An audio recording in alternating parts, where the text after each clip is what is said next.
Do you still have the connection there? Your sound. You've got it.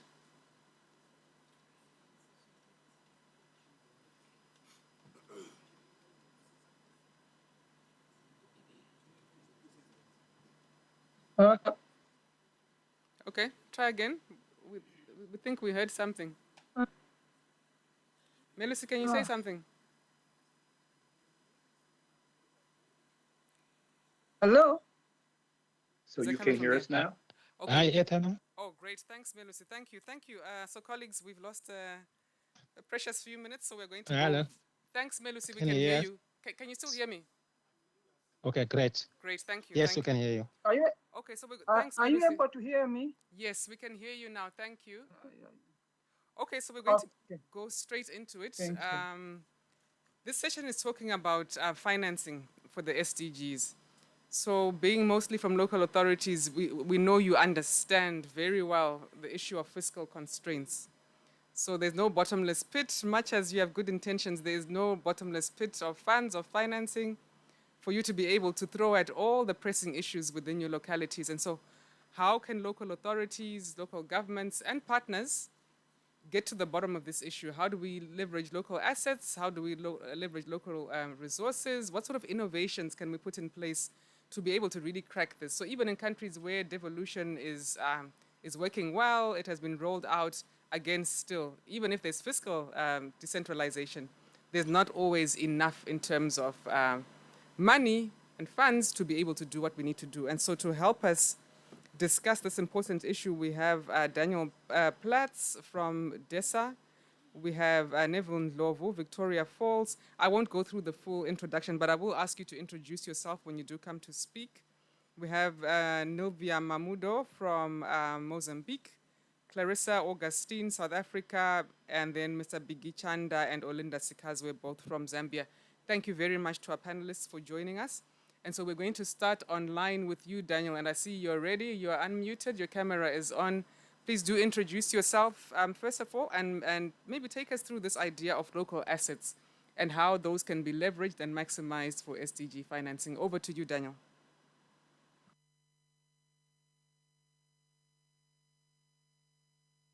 Yes, thank you so much for having me. It's a real pleasure to be here and be in a illustrious group of panelists. Of course, for organizing this about assets, but I wanted to perhaps give a bit of a broader overview and start with perhaps a key message. And the key message really is nothing to do. We do know it that local governments are absolutely critical for the SDGs, and that local government finance, by extension, is absolutely critical for us to achieve anything when it comes to the SDGs, and that we stand at a moment in time here where we have a historic opportunity to strengthen that. And that opportunity is really the upcoming Financing for Development conference at the UN, the fourth International Conference on Financing for Development. You may recall that 10 years ago, we had the Addis Ababa Action Agenda, which was sort of a quite historic moment where governments agreed to strengthen all sources of finance for the SDGs. And for the first time there, we really had a commitment by all leaders of the world to strengthen subnational finance, and that paragraph that did that became somewhat famous in the community of local government finance.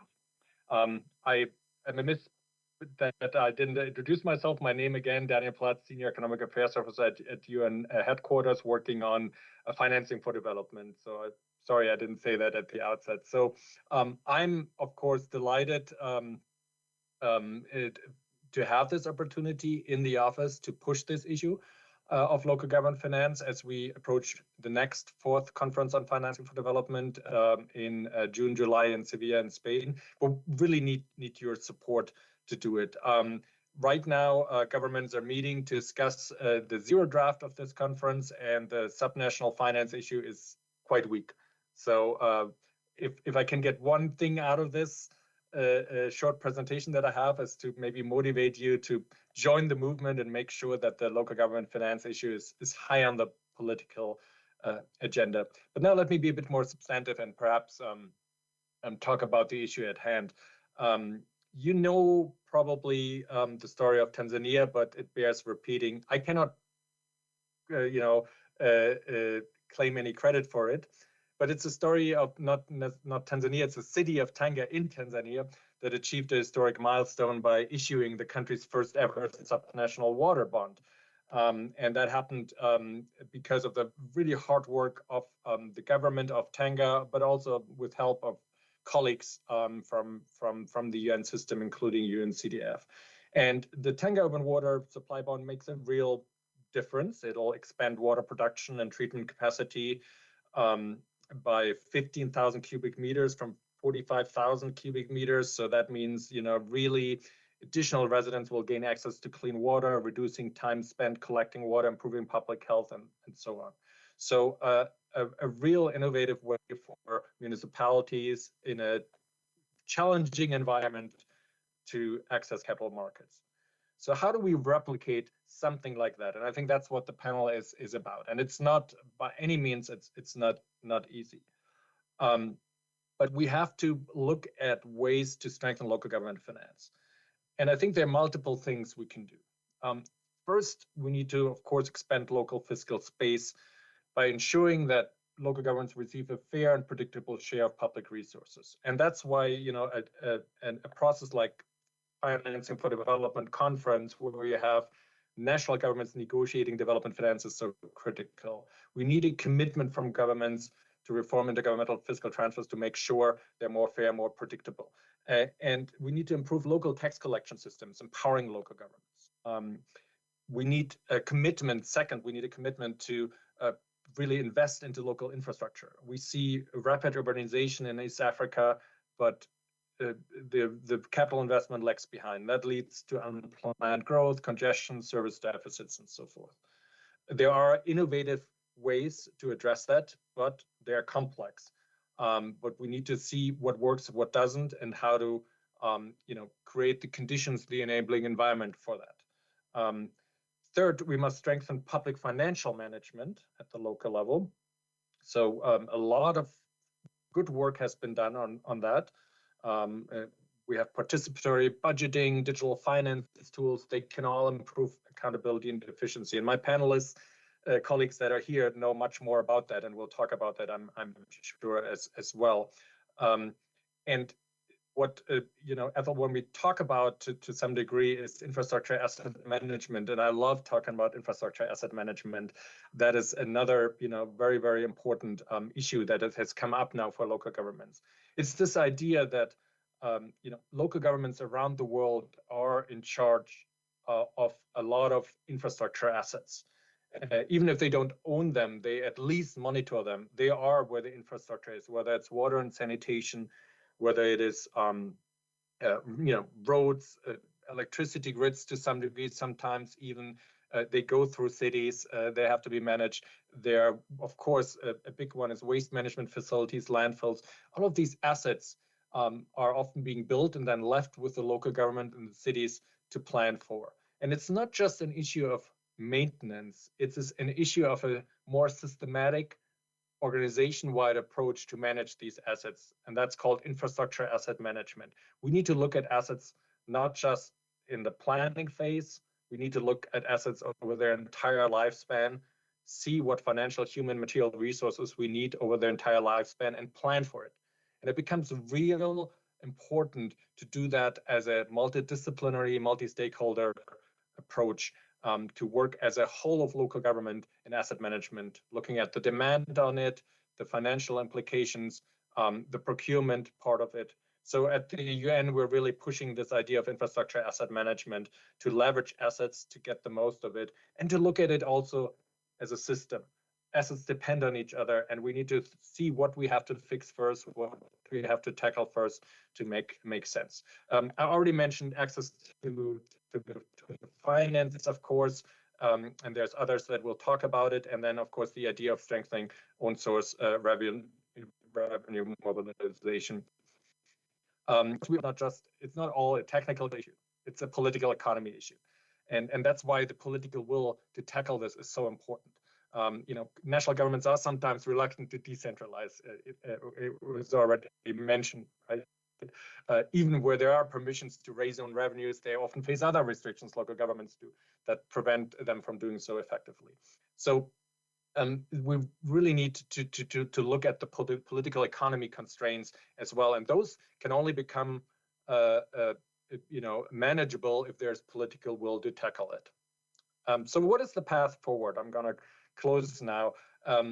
Again, the Addis Ababa Action Agenda 10 years ago set a precedent, and now we must build on it. So we have a real moment in the international community to talk about finance, development finance at all levels. And I would really urge all of you here to take that rare opportunity to help reshape the financial landscape for local governments. If we don't push for change, the moment will pass, and then there will be another 10 years till the UN meets again to look at bigger issues on development finance. So let us make sure that local government finance is not just an afterthought in the discussion on development finance. Let us make sure it feeds into the FFT4 conference, and let us make sure that governments realize that investing in local government is not about making power. It's about making development work, making the SDGs work, and there are very concrete tools and steps to do so, and that can be strengthened simply by the political will and acknowledgement that local government finance belongs on the top of the political agenda. So this is, I think, our way to and our chance to break what we call the SDG finance lock through local government finance. Be part of this panel and listen to the real experts now that talk about what works for their cities. Thank you so much, Ito. All right, thank you, Daniel. Thanks very much. So political will and another whole long list of, broad list really of options there. Global political will, even fiscal decentralization. So I don't want to go through everything he's spoken about, but really some really rich food for thought there. So let's move on now. We'll have a bit of a discussion afterwards, but maybe Mr. Neville Ndlovu, you can take us through the Victoria Falls experience. Thank you.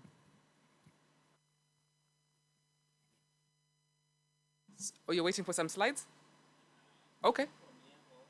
Oh, it's up to you. If you'd like to come here, I'm happy. And in 3 minutes. Just a reminder to panelists, 3 minutes, maybe 3 minutes, 10 seconds, but please do come.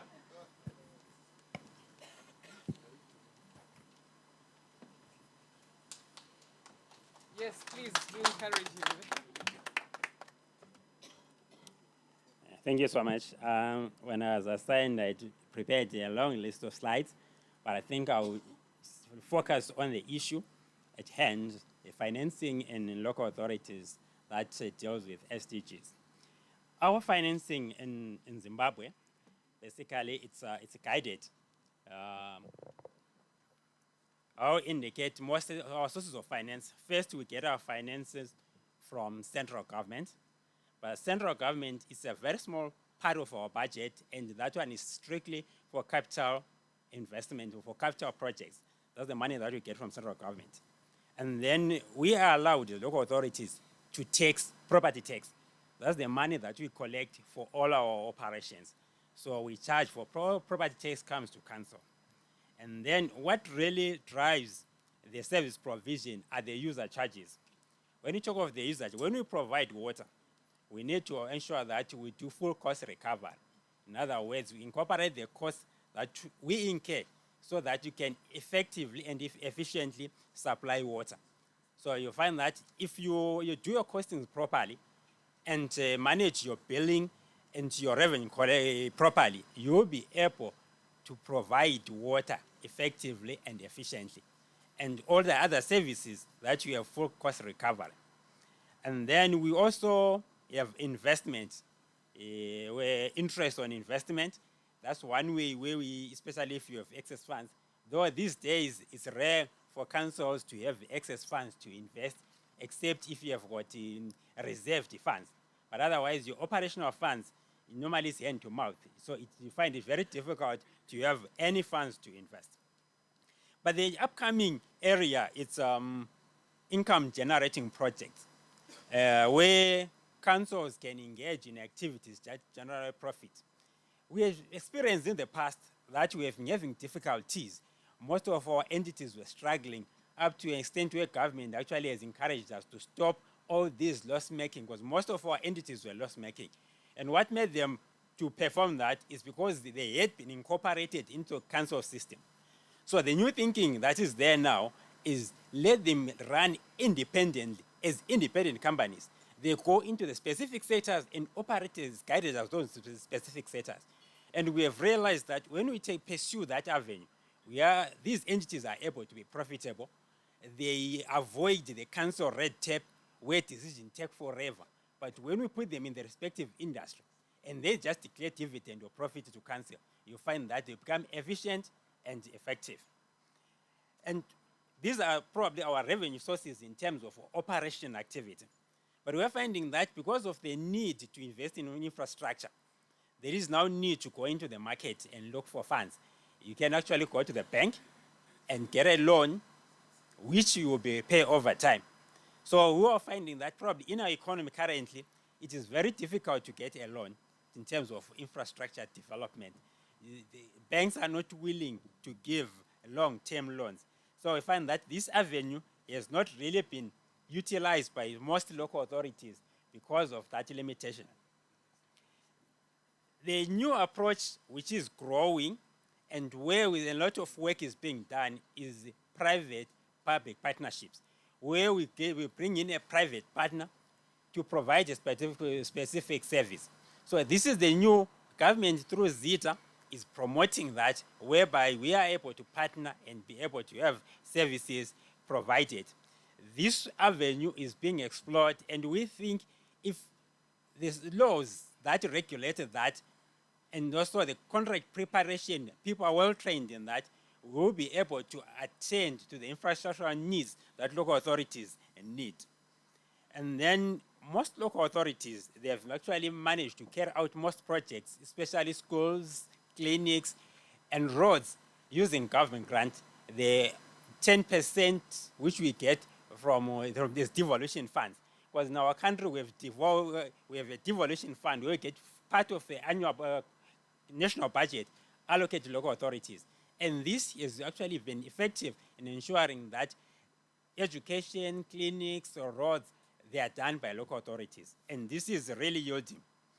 And the other area that also have assisted us in terms of developing is the development partners and non-governmental organizations. We find they've been active, especially in rural areas or in rural district councils.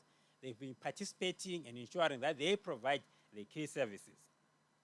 And there's a new area that is being explored, a carbon credits financing, where local authorities, they are urged to engage or undertake projects that reduce carbon emission. And then they earn credits. When they earn these credits, then they're able to sell or to trade these credits and generate more revenue for the local authority. We think when we pursue that avenue, it's a cleaner way of financing projects that attend to our environment and also be able to give sustainable income to local authorities as they'll be selling their credits and also at the same time manage the environment. I think in brief, that's what my presentation. Thank you. Thank you very much, Mr. Ndlovu. So Victoria Falls very much looking inward and locally, using what they have. And maybe a question I have, which we can discuss later, is we hear a lot of local authorities complaining about non-payment of bills, for instance, service charges by the residents. How do you deal with that if, as you said, that is your key source of income? But maybe we can discuss that later. That was Mr. Neville Ndlovu. He's the treasury for the Victoria Falls Local Authority. Moving now to Mozambique, Nilvia Mamudo, and she is the head of the Department of Planning and Budgeting for local state bodies and municipalities in the Ministry of Economy and Finance of Mozambique. Over to you. Hold from there? Okay, yeah, that's okay too.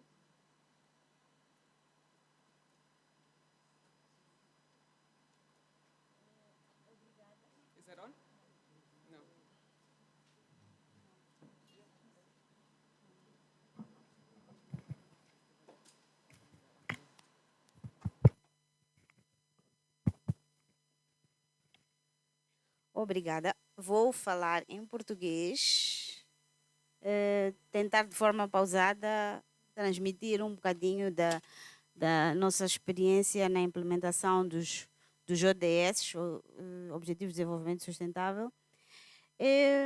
Pronto, eu não não vou me alongar na parte da adoção dos ODS nos instrumentos de planificação e orçamentação, porque acho que já falamos muito ao longo da sessão, mas só para adiantar ou acrescentar alguns aspectos, que o financiamento do setor público do Estado para os ODS é uma das primeiras é um dos primeiros financiamentos que temos.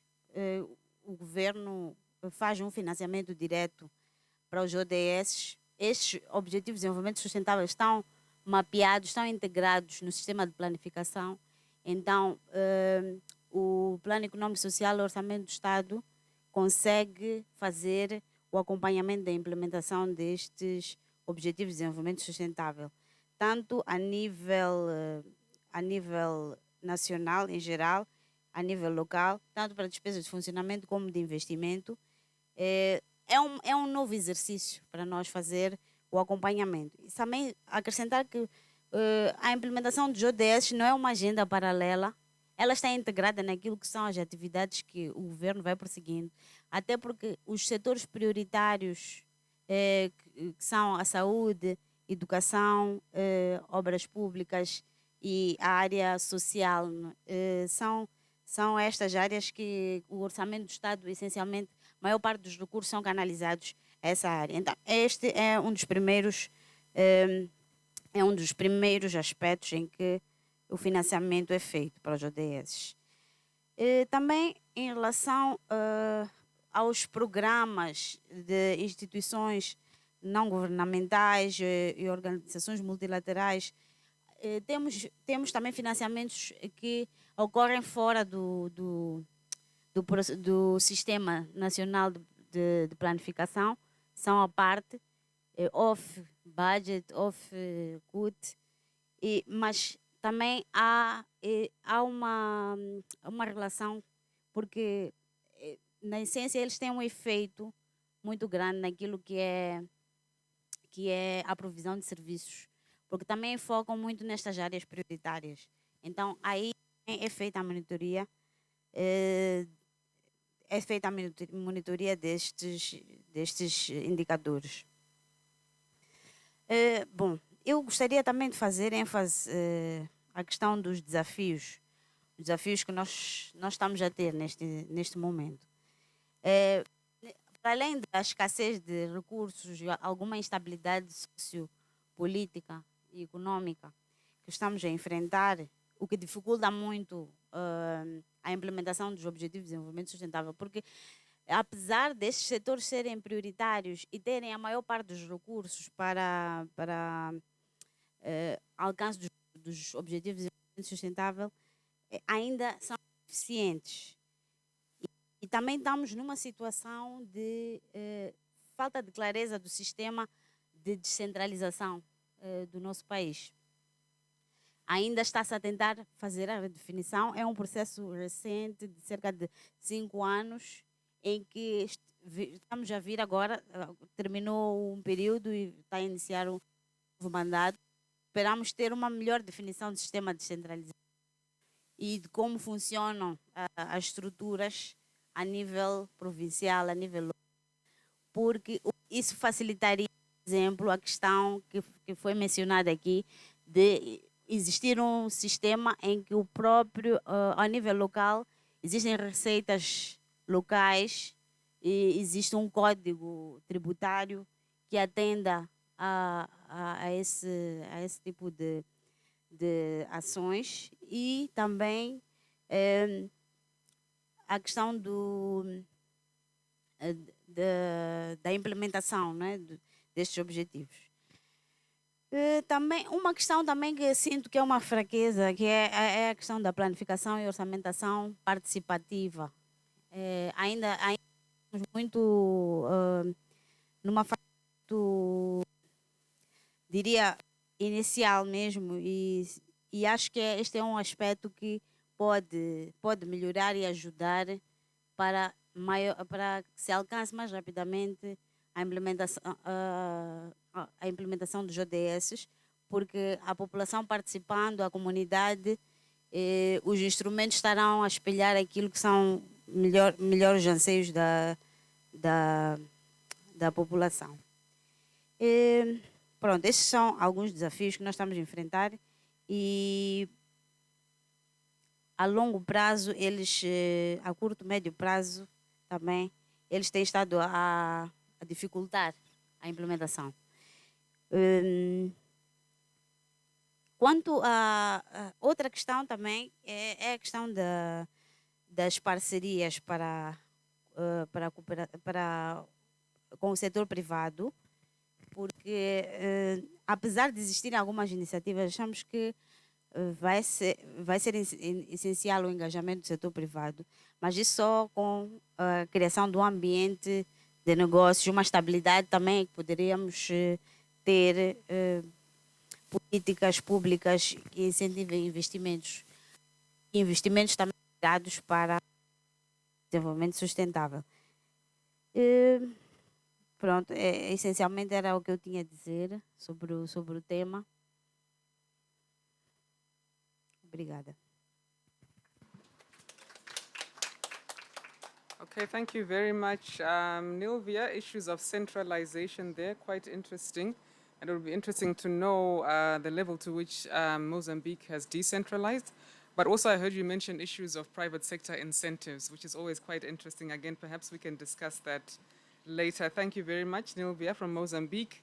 And now on to Clarissa Augustine, International Project Coordinator, South Africa Local Government Association. And I see she doesn't have the SALGAB uniform on. She will have to explain to us later, but she'll be talking to us about financing for sustainable development. Please do go ahead, Clarissa. Over to you. Thank you so much. Good afternoon, everybody. As I was introduced, I'm Clarissa from SALGA. And briefly, I will just be talking about what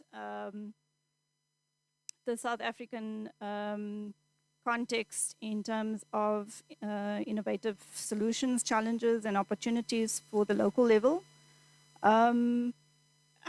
We know that financing is a major issue in achieving the SDGs, both nationally and locally. And a lot of the municipalities struggle with budget constraints, and yet 65% of those SDG targets rely on local governments.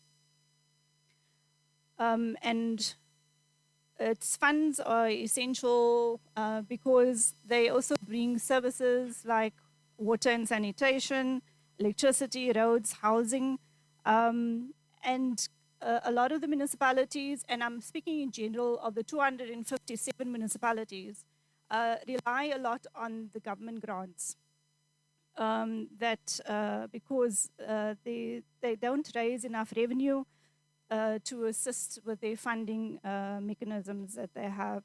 So 3 key financing challenges is declining municipal revenue because as of 2022, the national statistics says that there's 62 million South Africans, or the population is 62 million in South Africa, and 13.2% of that are registered indigents.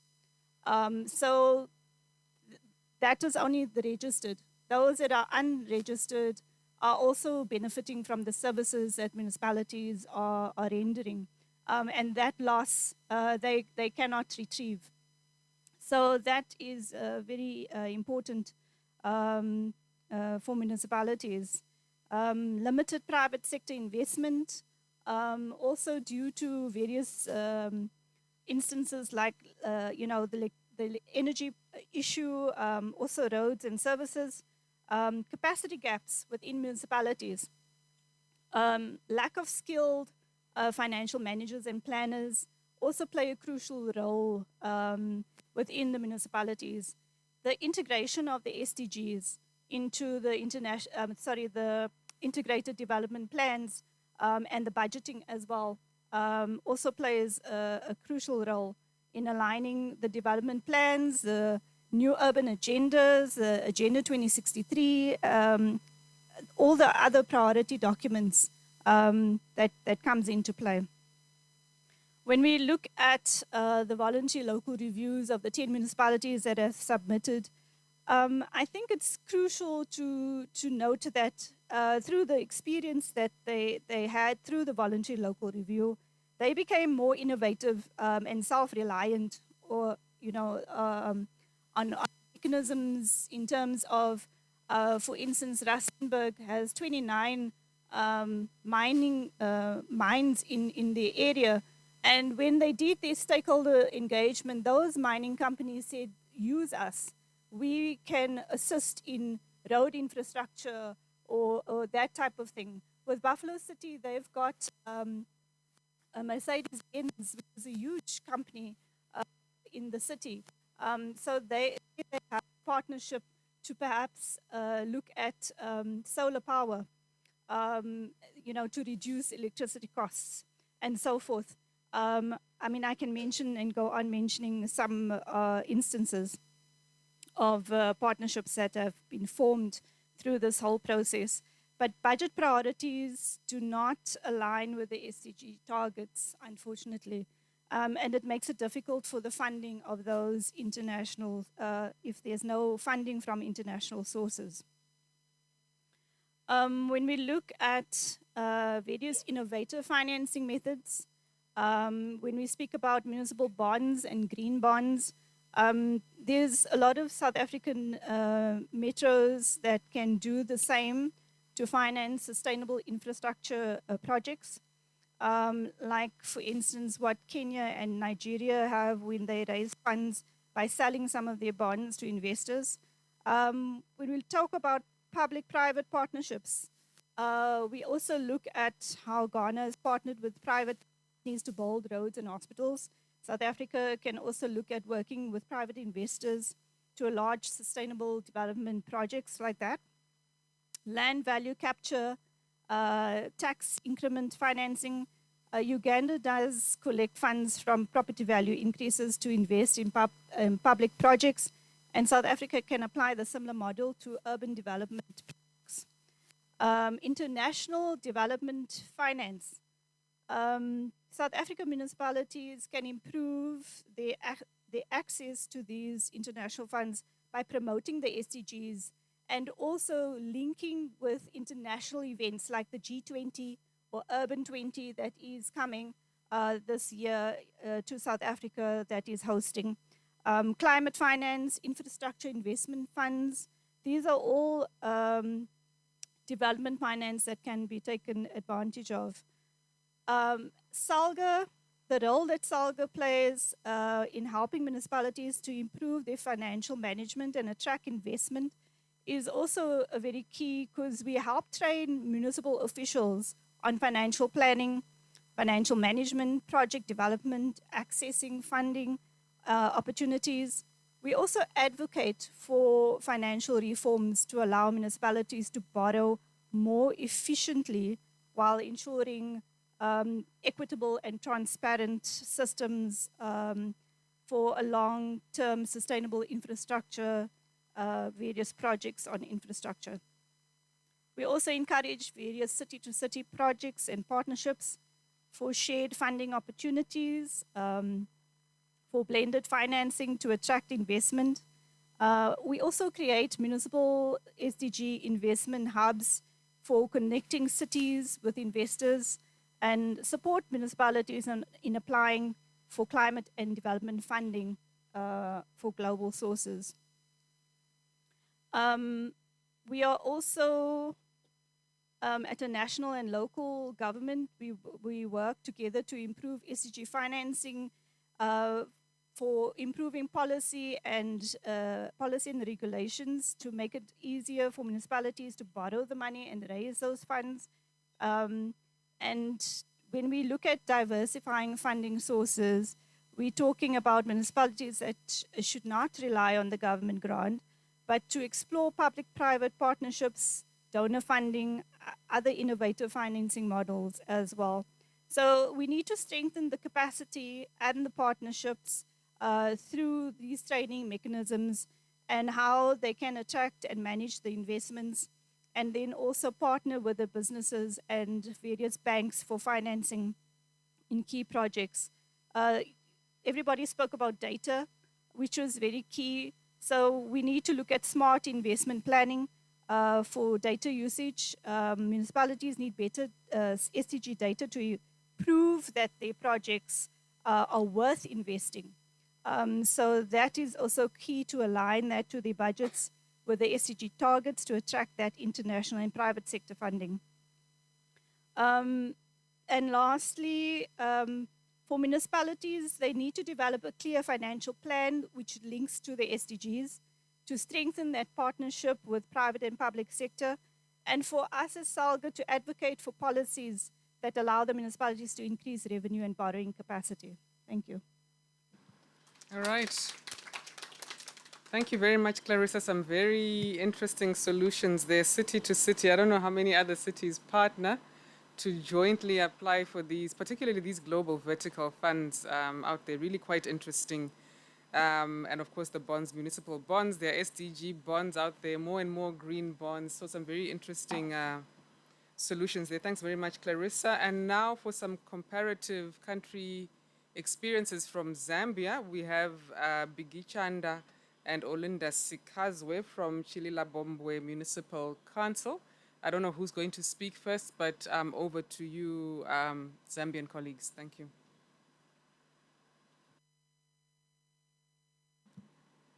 Okay. Thank you so much. Olinda Chirwa Kazwe. Kaombe Municipal Council. Don't share my slides. Yes, please do go ahead, Olinda. Do you have them there with you? Please go ahead. You can go ahead and share. Yeah, I have them.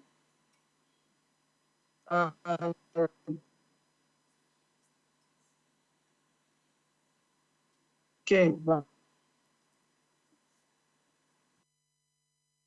I think I haven't been given Rights to share? Okay, they're sorting that out now. the rights. Okay, we're sorting that out now. Sorry. Okay.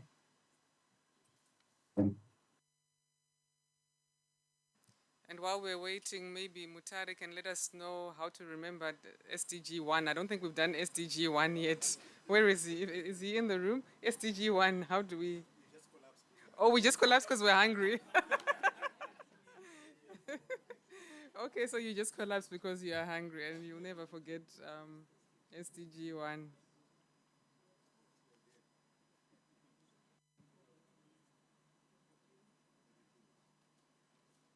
Are you able to see my screen? Can you see her slides? Yes, we can see them. We just need to sort ourselves out on this end, but I think online participants can see your slides. Maybe in the interest of time, you can start to speak and we will catch up with you. We can hear you for sure. So please do go ahead. Thanks, Olinda.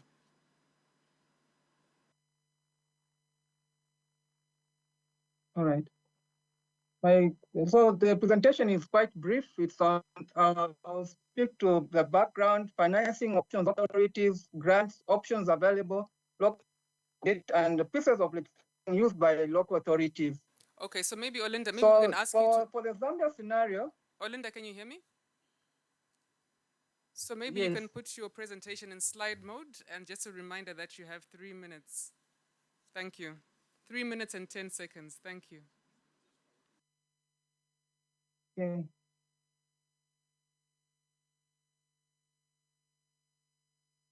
Okay. So for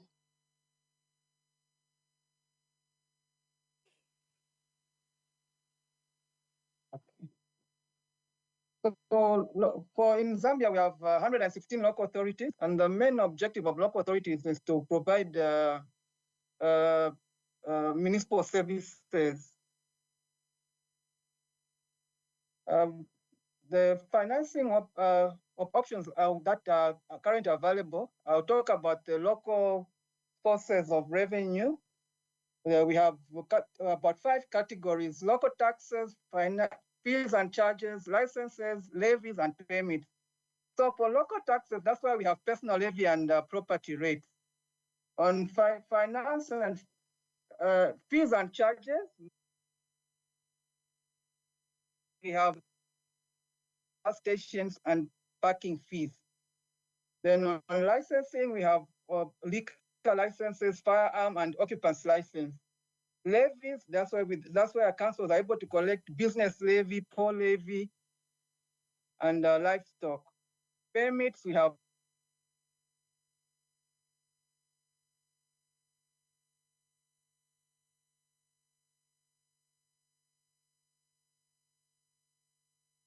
Okay, Olinda, I think we have lost you. I don't know whether you are still speaking.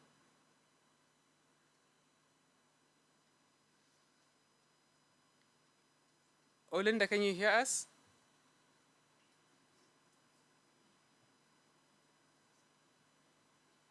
And I don't know whether Biggie is in the same place, whether they're using the same connection. I'm not to hear. Olinda, you're fading. Can you hear us? You're fading in and out. We can't hear you very well. Yes, we do. Okay, so you can go ahead. I don't know. Maybe it's the network. I think it is. Please do go ahead. Let's see how far we get. Okay. I was talking about local authorities' mandate. Are you able to hear me? Yes, we are. So local authorities are okay. So local authorities are able to use their own locally generated funds to promote economic growth. Well, local authorities have a direct impact on local economy. Like I said, they are able to, these are the time they are able to get suppliers, inform them about the business that is within the area for each local authority. Then when doing construction, they're able to also look at to engage ZESCO, which is electricity company and water utilities, relevant to data which is on the ground. Then the grants that are given to local authorities, these are transfers. You have local government equalization fund, which each authority is given a percentage depending on the council's ability to collect. Then we also have grants in lieu of rates. These are government properties. Government doesn't pay rates, property rates. So it transfers funds depending on the amount, depending on the properties that are in each area that a local authority controls. Then there's a constituency development fund, which is CDF. So each constituency is given an amount of 30 million plus. Then I'll talk about the local authorities' mandate. For development to happen at local authorities, they need sustainable financing. So you're talking about infrastructure development such as roads, streetlights, roads, and service delivery such as waste management and rural water. These are each area. Apart from that, we also have, there's also spatial planning, welfare service, and so there are available local authorities. You're talking there's private partnership model, lease agreement. Lease agreement is where council have a number of properties, so they go into agreements with the private our investors to manage those properties. And the council would collect something at the at a month end or after or quarterly or biannually. Then there's also build, operate, transfer model. These are also arrangements with the council and the investors. There is also an option of municipal bonds. Unfortunately, the municipal bond one hasn't been explored in Zambia. But it's one area that is available if municipal bonds can be used for big projects like infrastructures or bridges, where the local authority can get funds from the public. So these are the pieces of registration that can be used, that are used by the councils. It's talking about these ones are Rating Act, Personal Levy. These help councils to enforce. So I can give an example of the Rating Act. The Rating Act would help the council enforce collection of property rates.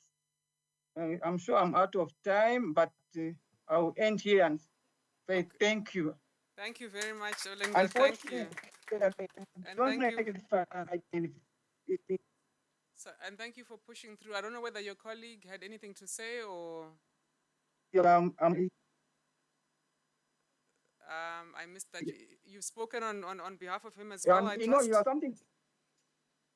You pick it up from him. Okay, great. All right, thank you very much. And so, and thanks once again to all of our panelists. He's on there. Sorry, Olinda, were you still saying something? No. To explain the Okay, great. Thank you. Thanks very much to all of our panelists. No, I'm not saying anything. I'm saying what I'm saying, Mr. Chanda I'm sure he wants to share something on the challenges. So he would like to do that now in 1 minute? Good. Okay. How are you, everyone? Very well, thank you. Thank you very much, Olinda. And yes, so let me just share what we have, experienced in terms of expanding our fiscal space, just to add. So in terms of, challenges, I'd say that we know, just like others mentioned, it's the issue of, lack of confidence from our, taxpayers, something that we feel with the continuous engagement through public participation, we are going to see maybe an improvement in this area, because where we are now, we are involving our members of the public through planning and budgeting processes. You may wish to know that in the formation of IDP, which was just got up, as well as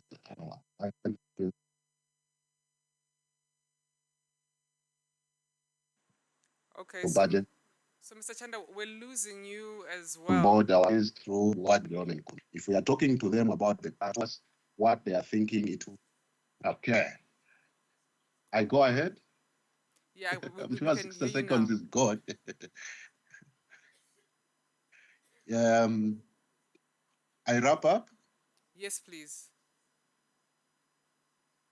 Yes, so I think maybe we'll share the slides, but the idea is that we are seeing this program to be very beneficial, because it is opening us to a lot of opportunities and sharing strategies from our colleagues' presentations. We're taking note of one or two things, as well as recommendations that we can adopt and apply in our setting, because if it's working elsewhere, it can also maybe work in our setup here. Thank you. Thank you, Mr. Chanda. Thank you. Thanks to both of you. And unfortunately, the technology was not cooperative, but we did catch a lot of what you said. And hopefully next time we can see you here. Thanks again to all of our panelists. I'll take, I don't know how many questions I can take, but I see there's a burning, it seems to be burning hand in the corner there. Please do go ahead and ask your question. And if someone can take the roving mic to him, please. Can you hear me? It's not actually Ben, but I thought you did not see me. Oh, okay. Yeah, it's just a request. Can we, as a result of this workshop, colleagues who just spoke spoke very well about the financing of the Sustainable Development Goals, but can we also budget for the actual work on a voluntary local review and voluntary national review? Because in our work, we've noticed really it becomes as a burden when you engage with municipalities. But if it can be budgeted in the normal budget of the municipalities, so that it's not a burden. But also, please include the civil society and the other groups so that they are catered for. Otherwise, it's not going to be a meaningful participation if you organize a meeting and you don't cater for their transport. If it's virtual, you don't cater for their data. We just assume that they will make it their way. Let's really take that into account. Thank you so much. Okay, thank you very much. Just some encouragement there to budget for VLRs, VNRs, and also the participation of stakeholders. Any other questions? Yes, please do go ahead. No, thank you very much. To me, it's an input also based on what the colleagues from Daniel, I think it's Daniel who presented about asset management. And perhaps maybe he can elaborate further on how we can integrate that with climate resilience, because we normally talk about climate change separately and asset management separately. And this requires all of us, when we do the planning, we integrate the two. That's one. Secondly, it's on and I've seen that in South Africa, that municipalities are struggling to cost. Costing of municipal services. Maybe you can also explain how you are doing, because they only cost for that service, but they are hidden costs. Those that have done operations, you cost from the beginning until the end of the value chain. Hence, municipalities are not making much money, and municipalities honestly should be run by like business. Municipalities in Europe, they are run like a proper business, and I've never seen a municipality that has said no, we don't want to. We want to break even. We don't want to make a loss. But it's because I understand the issues of poverty, which is there, and the session that I was moderating, they were talking about indigenous policy. And if you can look around, most of the time, people are not graduating for them to move away from becoming indigenous beneficiaries. And these are something that may be part of the innovation and SDG number 9. How do we think together to have a system where it's going to pick up these people? It doesn't matter whether you are in South Africa or Zimbabwe or Mozambique. When they move to come here, they become indigenous. When they go there, they also become indigenous. But there's an income, they drive polos and nice cars, but they're still indigent. Maybe the system needs to change on how we pick up these people. Thank you very much, Chair. Okay, thank you. One last question. Yeah, please go ahead. Okay, thank you very much. I think what I've experienced, especially at local level, as a resident representative, that during the budget formulation, there is a bit of exclusiveness in terms of formulating budget, in terms of prioritizing what the communities want.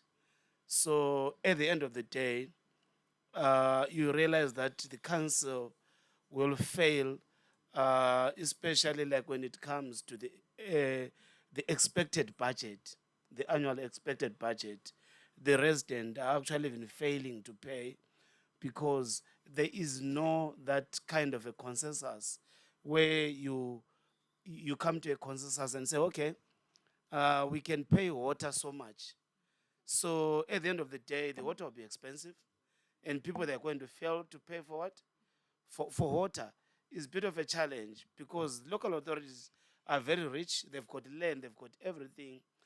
There are a lot of companies that are getting land, but council will always want to say, we want to milk the ordinary residents. And especially like now, we need to take into consideration that we are coming from COVID-19 and people, they're trying to recover. This is where we are. And most of the people, they lost employment. People, they are starting afresh. At the same time, we are looking at achieving sustainable development goals. We are trying to integrate them as local authority. So I think they need to be very innovative. They don't need to focus a lot in milking the ordinary residents that are actually impoverished in poverty. Thank you. Thank you very much. Milking the residents who are already struggling, local authorities who are impoverished, who are already impoverished, and then also the budgetary process perhaps is not as inclusive. It would be interesting to hear some comments, not only from the panelists, but we have a number of local authorities here. There was a question about asset management and climate change, specifically for Daniel. And then, of course, costing of municipal services, how you are doing it, how you're dealing with the hidden costs, how you ensure that it's profitable. And I hesitate to say that because that can open another can of worms. So I see there's a burning, this one looks like it's really burning. One last question, and then we'll go back to the panelists. Please do go ahead. Oh, it's two, okay. Two, I'm going to get into trouble now. Two, and then we close. Okay, Okay, thank you very much. I think we need to remind each other that municipal water needs to be paid for because there is a lot that goes into it before it gets to your tap. There are people who work in that department who expect to be paid by you, the end user. I unfortunately have a High Court order in my land there where I'm supposed to provide people water for free as a right. So I don't know where our rights and our obligations end. At the end of the day, if you have what we call program-based budgeting, that which is meant for water must go to water. That which is meant for roads must go to roads. So let us not mix issues here. At the end of the day, we get confused. I think it's important that there be a paradigm shift in terms of how we understand local authority financing. Otherwise, we end up with people who can't afford water, but they need it. And it needs chemicals which are paid for and a lot of other things. So let's not simplify a very complicated process like that one. Thank you. Okay, we will take that as the response to that one. I'm very wary of opening up a can of worms, but I think that's the response to the milking of the residents. And then one last one before we go online. I understand, I see there are two. Yeah, hands thank up you online. very much. Thank you very much. I just wanted to share something, an experience with regard to the same program here, where we are trying to see a positive, outcome coming our way. When you look at our situation here in Zambia, we have some blurredness when it comes to how the registrations are not speaking to one another, where you find a situation where central government is actually somehow using other pieces of the registration other than the constitution of the land, where toll fees are a core mandate of local authorities, but you find there's this created government agents, a statutory body collecting toll fees, when actually in the constitution is councils or local authorities that are supposed to collect those fees.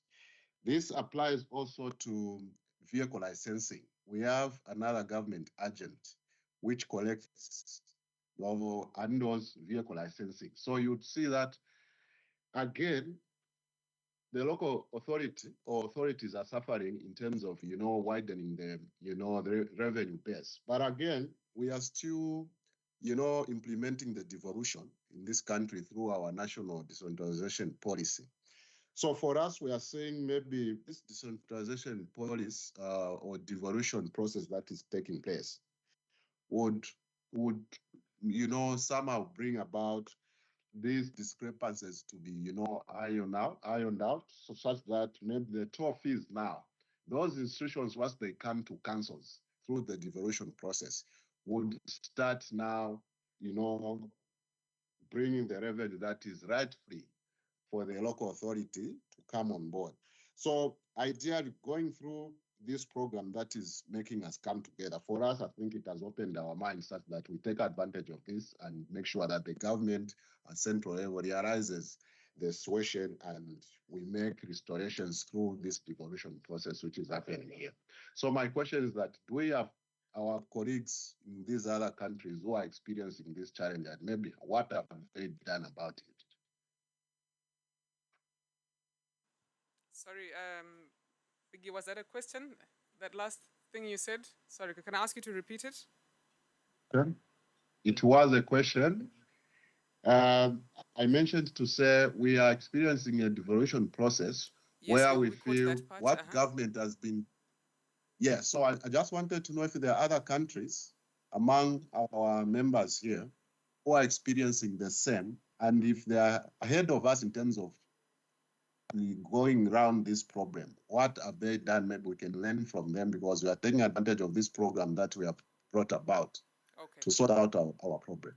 Great, thank you. So if anyone would like to answer that, I'll take one question from the room and then to Daniel. And then when we come to you, Daniel, maybe I can ask you to then respond also to the question that was directed to you. Please do go ahead. Okay, thank you, Ms. Program Director. Mine was on the green bonds. I think it was Daniel or Clarissa who spoke about a city which launched green bonds. I'm not sure whether there are other examples in the region or globally that have cities that have launched green bonds successfully, because I think it's one who have struggled with that. Thank you so much. All right, thank you. Daniel, over to you. Thank you so much, Ethel, and thank you for the questions. I hope you can hear me okay. So the first question on infrastructure asset management, I would encourage you, Ethel, and the team to please share the resources we have on that. And anyone can find it easily. It's actually the UN Handbook on Infrastructure Asset Management has a whole chapter on integrating climate change into infrastructure asset management. And it's all about identifying the hazard, identifying the impact, calculating the risk, prioritizing action, and sequencing it. It's quite complex, right? But it can be done, I think, as a team effort.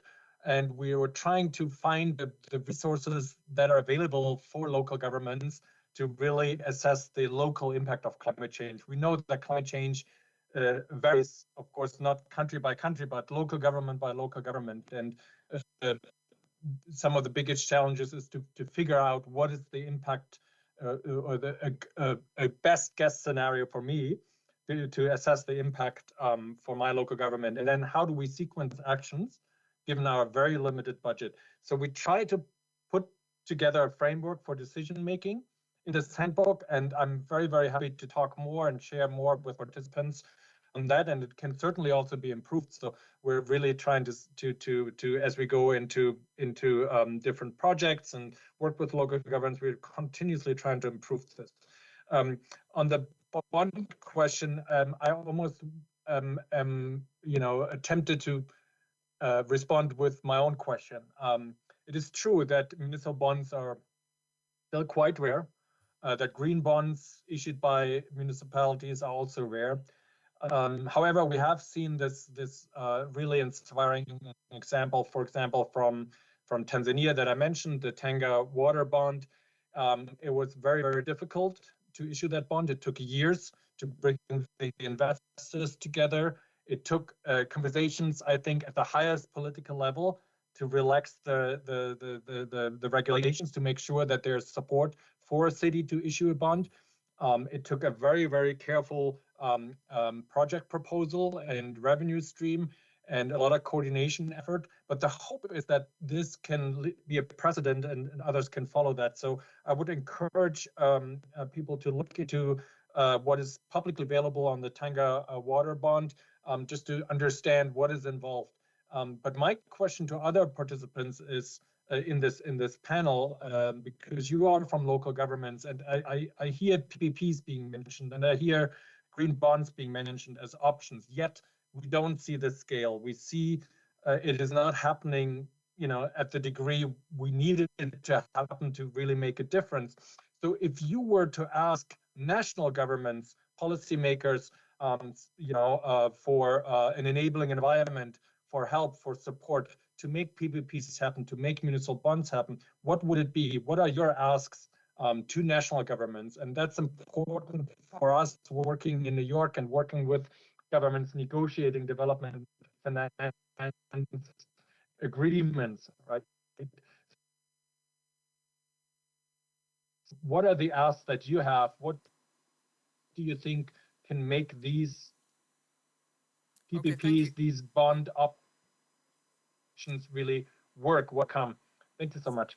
Okay, thank you, Daniel. And I'll take those as your last words, your closing words. And so for the panelists who are in the room, I'll give you a minute each. If you would like to respond to Daniel's question, please do go ahead. Those will be your parting words. And then there was one other question that hasn't been answered about the costing of municipal services. So please do feel free to take that one as well as you see fit. And I'll start over here with Mozambique. Nilvia. Just your closing words. But if you would like to use that 1 minute to answer a question, that's okay as well. Yeah. Ok. Obrigada mais uma vez. Eu gostei de ouvir a maior parte das abordagens aqui, colocações, porque também identificamos com algumas questões, principalmente nessa questão da necessidade de provisão de serviços, quando temos um pequeno número de contribuintes na prática. Ou seja, a demanda por serviços é tão grande, mas aquilo que é o pagamento de impostos ainda está num nível muito baixo e o número de contribuintes é muito baixo. E são eles mesmos que demandam por serviços. E isso realmente, não só para os municípios, para todo o Estado em geral, é realmente desafiante. Então, esta é uma questão que na verdade, gostaria de comentar.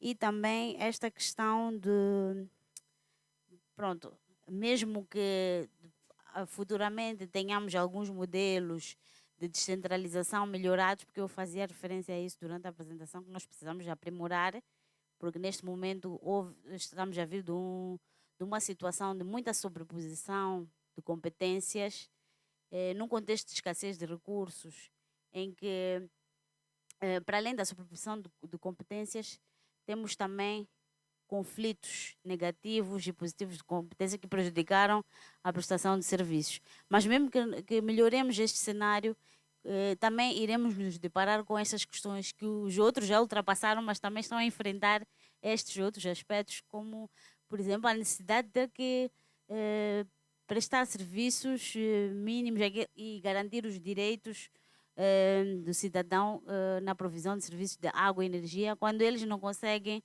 realmente pagar por estes serviços. Então os serviços ficam insustentáveis e na prática o dia a dia e a prestação de serviços vai cada vez se degradando. Nós, por exemplo, em Moçambique tínhamos a taxa de matrículas há alguns anos e a população vinha pagando, só que depois uma decisão política retirou esta taxa. Isto prejudicou também, de certo modo, a nosso ver, as escolas. Então, as escolas ficaram sem fundos e têm que esperar tudo a vir do governo central. Então, há decisões que às vezes não nos ajudam muito para que possamos efetivamente melhorar a prestação de serviços. Outro aspecto também muito importante que aqui foi mencionado é a questão das mudanças climáticas também. Estamos a enfrentar muito este problema, porque nós somos um país que está na costa, então praticamente a maior parte das províncias encontram-se na costa e estão a ser afetadas de forma muito cíclica, cada vez mais frequente nos últimos anos. E enquanto estamos a tentar reconstruir, já vem outro ciclone, outro temporal, e há zonas que também estão já a ficar alagadas. Antes, há uns anos atrás elas chegavam um período em que voltavam a secar e já não está a acontecer. A água fica lá e são zonas que realmente tem que se ver, e esses planos de urbanização são, e os municípios estão realmente a enfrentar dificuldades muito grandes. É preciso termos uma abordagem global, né, a nível tanto global, a nível nacional também, para tentar dar resposta, porque os municípios não estão a conseguir. É a questão da água, a questão da erosão também, tanto costeira como nas outras, em outras zonas que não costeiras, mas há grandes problemas nessa área. Só gostaria de comentar estes aspectos. Obrigada. Okay, thank you very much. Thank you, Nilvia. And over to you, Clarissa, for your closing words in 1 minute.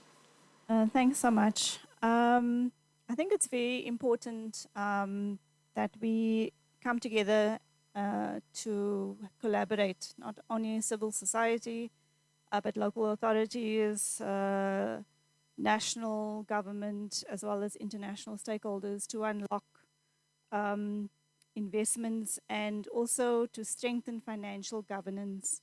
Communities have lost trust in our governments.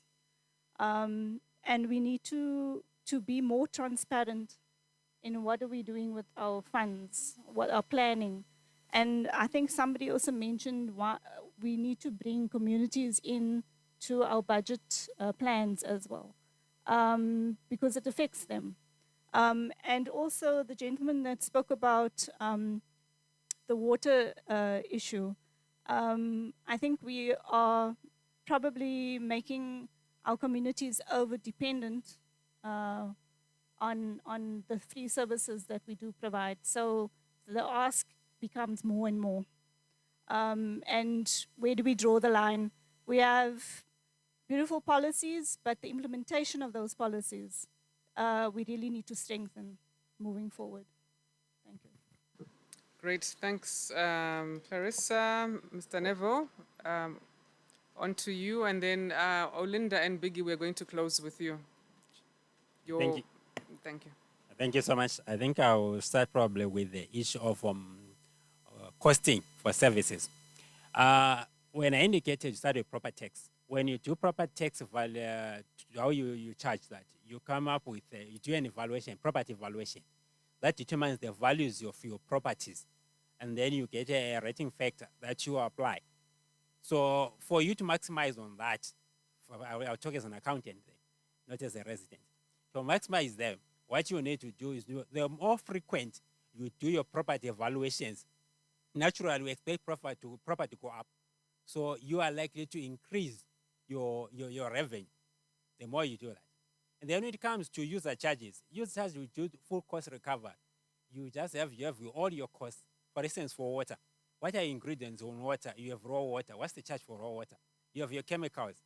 What are you paying for chemicals? You have electricity. What are you paying for your maintenance? Your labor. You cost, and then you come up with a price.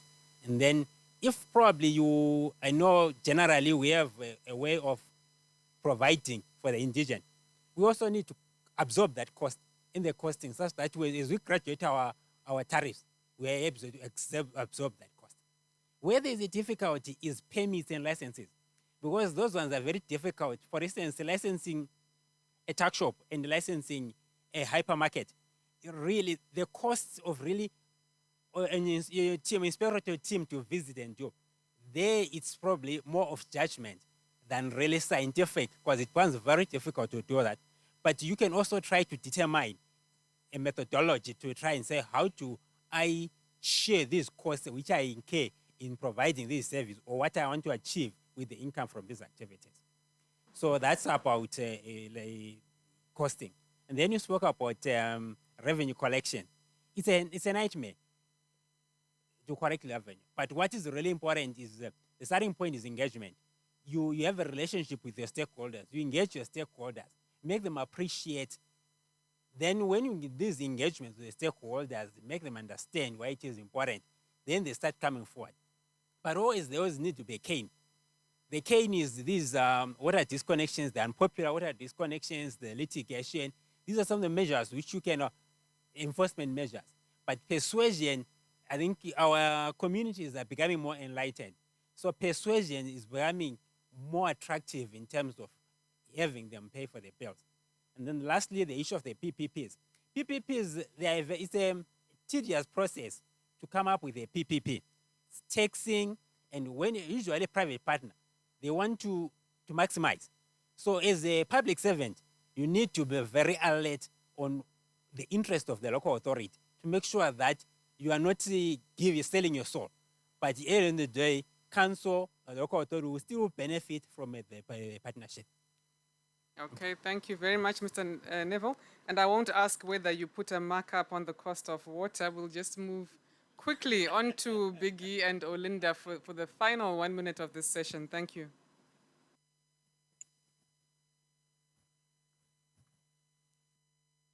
Thank you very much. For me, mine is a short one. Through the submissions that we have gotten here, I feel we need to look at the issue of inclusiveness, because I feel a situation where we have started this, trying to brainstorm and come up with, resolution strategies that would help us. But again, I feel we need to remind ourselves to ensure that all those people we are planning for and trying to work with, especially the communities, because there's this common complaint where we are saying they are not buying into our ideas of them, responding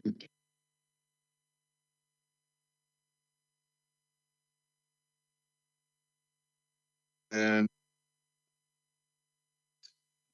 being inclusiveness will help us to speed up the understanding and implementation of what we want to achieve, especially the objectives.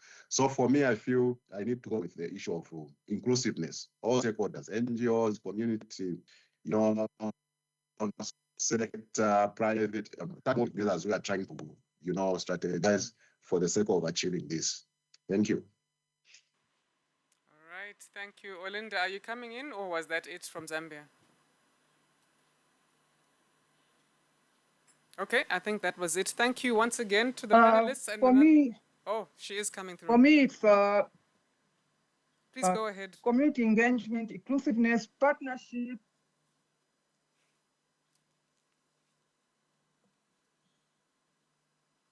For me, it's in community engagement, inclusiveness, partnership, and accountability. Local authorities should be accountable for the funds that they receive from the community. Thank you. All right, thank you, and another round of applause for the panelists. Thank you.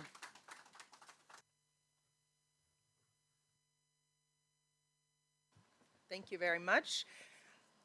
We are now moving on to session 9, which focuses on application of the principle of subsidiarity for sustainable development.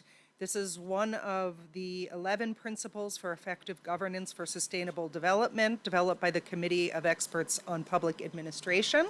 I would like to invite the one panelist we have in person to please come to the front. And our moderator, we have 2 panelists joining us early in the morning from New York City, so they'll be joining us virtually. Thank you very much. Good afternoon, ladies and gentlemen. I have only 2 words, as you can see in the program. Say above session 9, just coffee break, so that's my session. Thank you very much.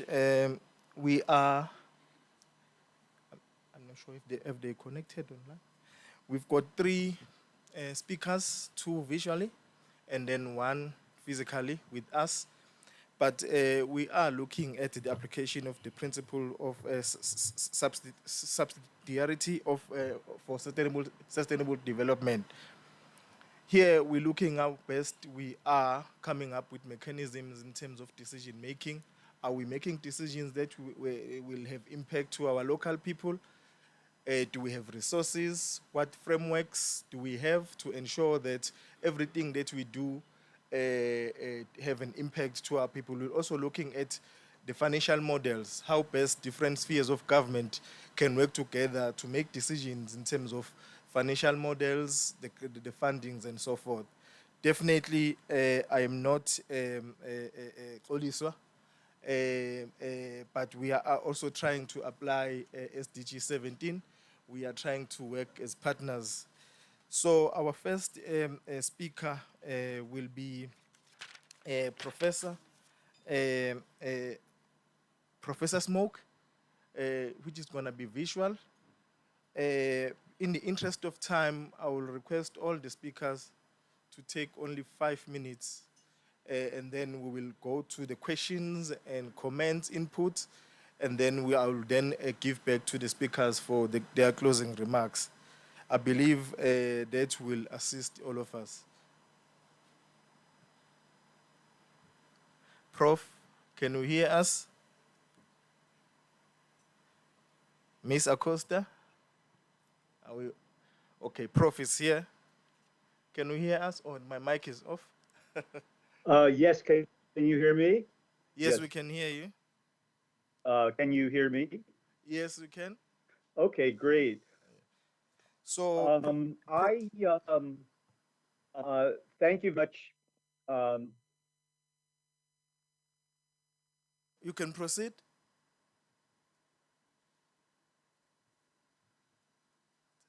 Oh, okay. Thank you, Chair.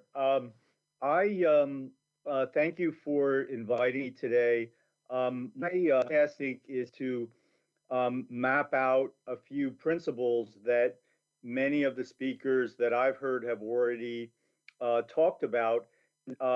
Given that we now have fairly limited time, I did prepare a PowerPoint which I will selectively show pieces of. But since a lot of the things I was going to talk about have already been covered, I'm going to use the fiscal decentralization principles as a way to frame a bit what we've already heard from the panelists and focus a little bit more on the implementation issues, which I think is where we often run. Thanks, Prof. You can take us through your presentation. Into the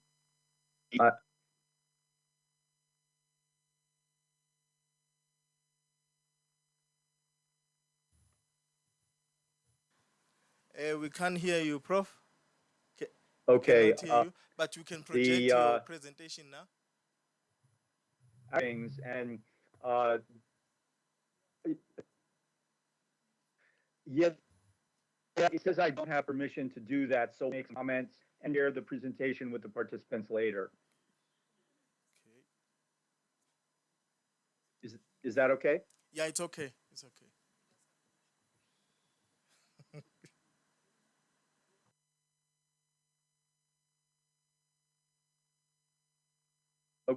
Okay.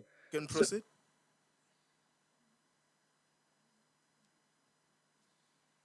Hey, we can't hear you. Of fiscal federalism. Sorry, you can't hear me? We can hear you now. Okay.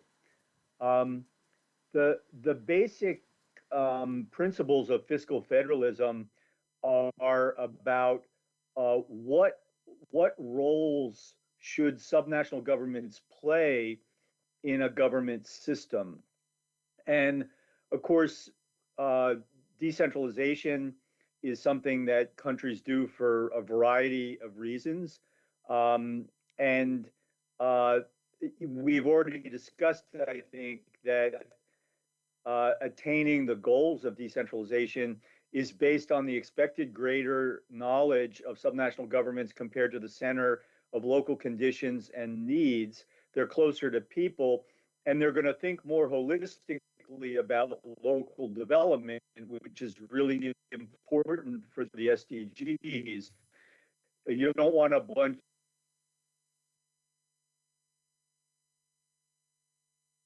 of discipline, single sector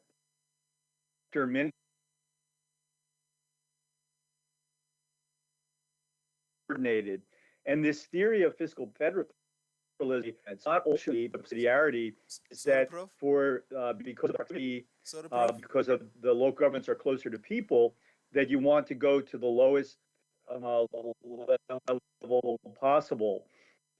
And another important principle here is that finance follows function. So if a local government is assigned with a function, you have to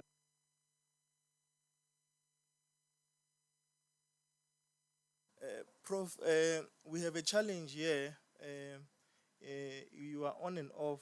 For some part of your presentation, we can hear you, but some for their we definitely transfers cannot hear you. or if possible. Yeah, it's a network. Yeah. Okay. Yeah, you can proceed. We understand maybe So it's our can network, you but hear you me? can proceed. Yes. You can proceed, Prof.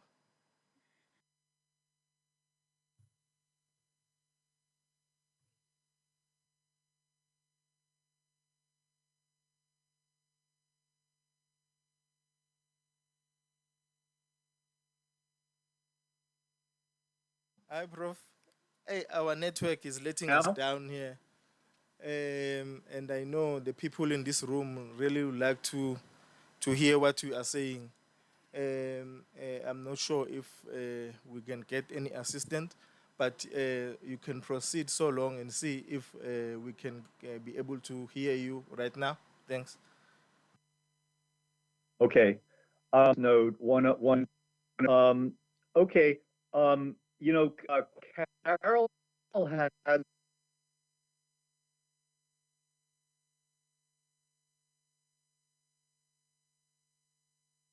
my if you do better and or maybe you'll get a better signal if I turn off my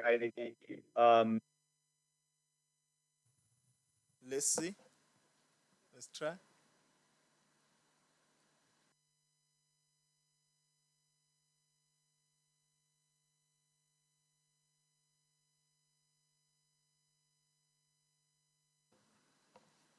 Can you hear me?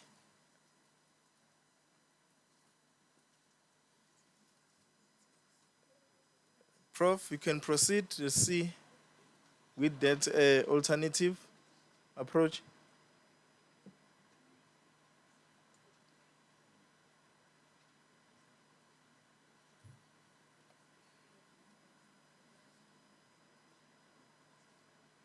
Prof, are you still with us?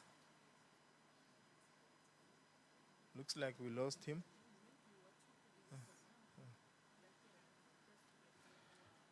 Yeah. Okay.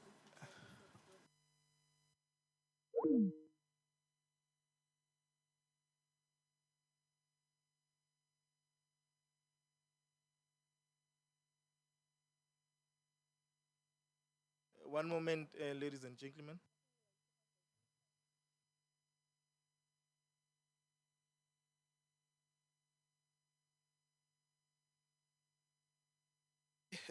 Colleagues, change of plans. We are now going to the third presentation from my colleague from the city of Cape Town, who's gonna take us through on the fiscal federalism and the experience in Cape Town. There is Miss Jamaye Amin Ali. You can proceed. I Good will not afternoon. projecting. Good afternoon, colleagues. Can you hear me? Okay, cool. I think it would have been nice to hear the professor speak first. I think we would have laid the foundation for what we are about to talk about. I think mine is very pragmatic. So I'm going to try and stick to 2 minutes, 3 minutes, just to show you the pragmatism that can go along with and I struggle with this word, subsidiarity. I'm going to get there. I always struggle. So just from a very pragmatic view, I actually just followed the three questions. I think this can be very academically based. So I didn't want to go that way. I wanted to show that as municipalities, how we can use that sort of that devolution of roles from national and provincial and use that at a local level. So I'm just going to go through some of the activities and how we can build on that. And then we can maybe just see if Professor is okay. So, so how then can we apply the principle of subsidiarity to unique governance in local municipalities? There are quite a few. One of the things that we can do is we can build on what exists. We do have good policies. One of the previous speaker spoke about good policies, but we don't implement them. But we do have those good policies. We have those spaces, and it's for us to use that. And that is how we can then build on what is currently there. Another way is to have a mature approach to oversight and assurance, and this will empower local areas to have the headspace that we need to prioritize local delivery. A lot of the times we have so much things that we have to think about. Just on the SDGs, I think Larissa mentioned earlier on, just around the budgeting, we don't have the budget to sponsor any of the programs around the SDGs. So that is already an indication of what role we should be playing. If we are able to play an oversight and assurance role, that would really be great. Then another way is the flexibility and a permissive approach. And this will be critical for supporting systems to collaborate and to embed the SDGs further, especially the principle around local first. And that local first is around service delivery.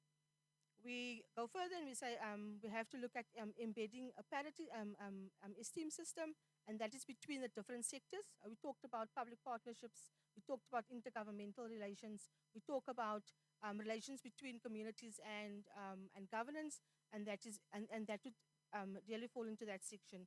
The final one would be around the establishment of shared objectives between local governments and communities and intergovernmental, which is a lot around what we are currently doing. We're working with each other. We have forums that we've established. We deal with issues that a lot of the times is not even our mandate as local municipalities. One of the issues we have at the moment in Cape Town is around the Metro Rail, which is our train transport system. We are trying to bring that to a local government mandate, because in Cape Town it doesn't work at all. So we're wanting, from a city perspective, we're wanting to use that going forward. Then just some of the activities. I forgot, I'm not on the screen. I just want to get in here. So some of the activities around how we can actually implement this. There are quite a few different types of capacity building that we can do.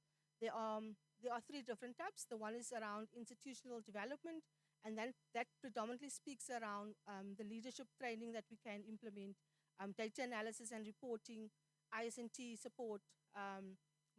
City of Matura, if I'm saying it right, they spoke a lot about how they leverage technology. So we should actually be using that.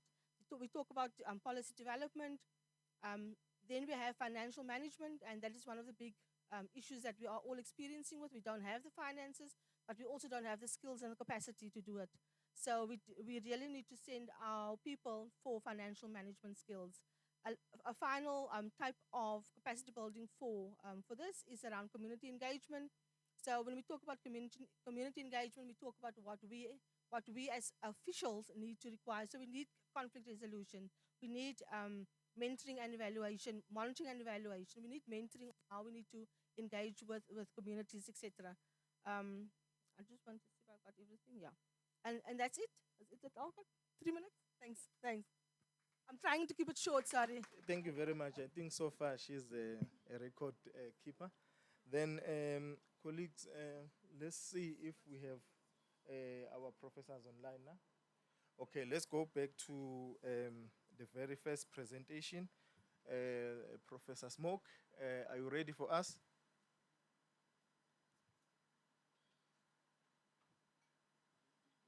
Prof, can you hear me?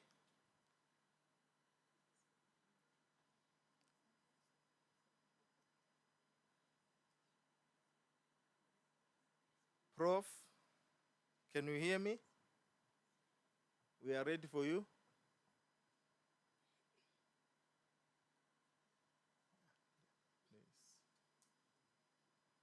Okay, maybe let's try the second presentation.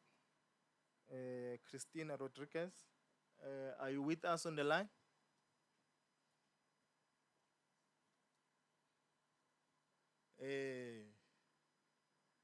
Technology is failing us now.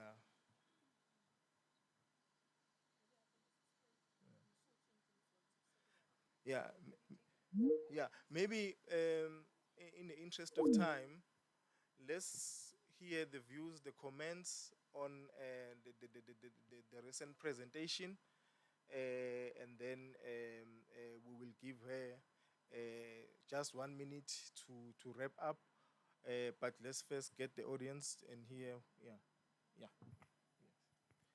Maybe if I can just quickly explain what subsidiarity means.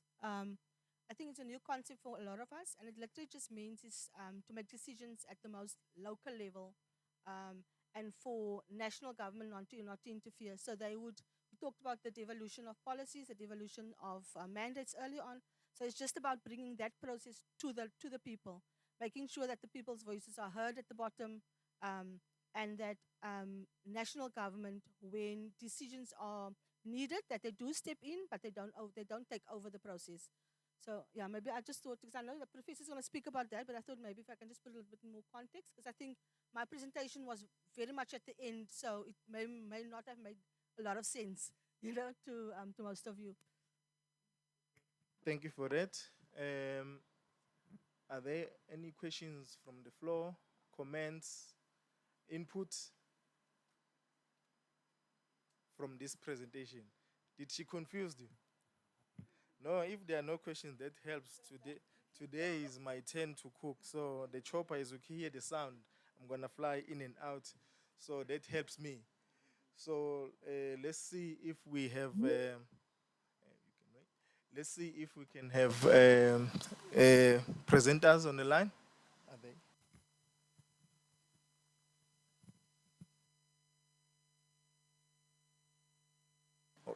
Okay. Now, plan B, we are trying to resolve our network issues.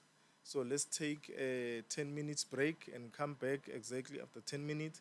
Then we will see if we can get our presentations. Because I know you really want to hear what they were going to say to us. Thank you very much.